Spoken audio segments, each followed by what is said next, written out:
И здравейте, приятели, абонирайте се на канала и на след камъката.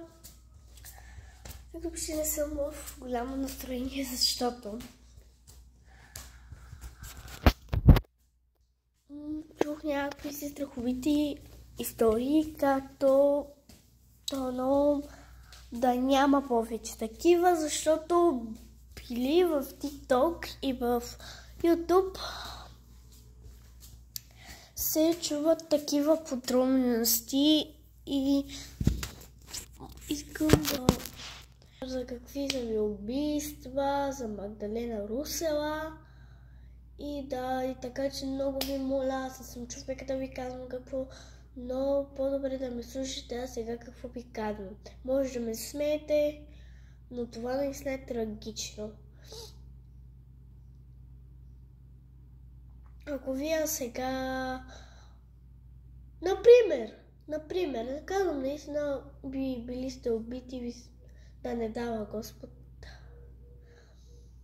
Знаете колко е гадно, не знам на колко е, май на 19 е момичето, а май момчето било на 17, не знам на колко беше.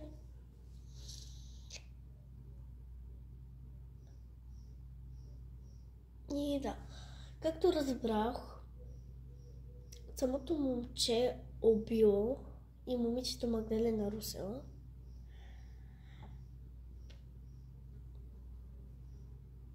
Например,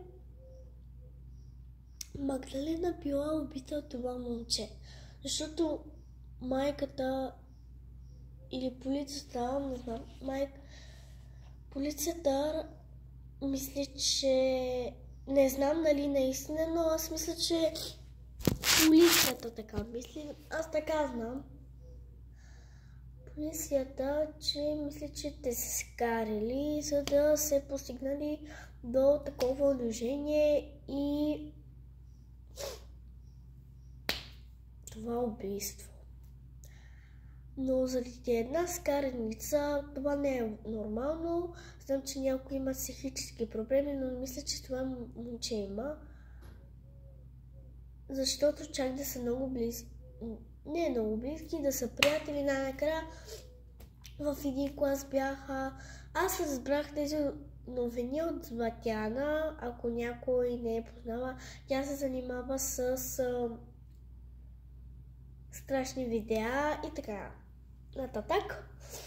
И като разбрах това, даже не само това, разбрах за това момче, където той учеше и неговите приятели му се смеели, му стаковали.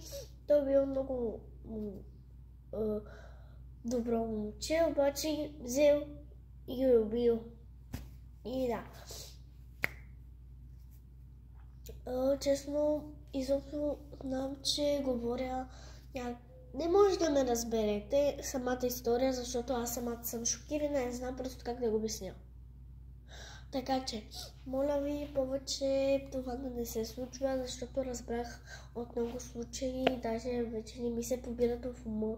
Моля ви, 100 живота са просто някъде скитат. Така че, моля ви, не правете това, това ще го кача, дали е смешно, дали това изобщо не е смешно, защото това убийство не трябва да се случва, защото разбрах от много време и аз го разбрах от много време, но не исках да го кажа, за да малко да се... Но се стегнах и засменах това видео, като видях Златяна, тук ще гледа видеото. Всеки Божи ден, все по нещо има, тя ги намира от интернета или от някъде разбира от TikTok, но това наистина е вярно. Защото кой ще си направи, че някой е умрял? Моля ви, не го правете, какво ще бъде дълго видеото, но това не е причината. Моля ви, не го правете никога повече, защото аз не желая такива случаи да се случват. доста, знаете, някои са скрити от вас или от някой човек, или не са. Например, другите за полицията да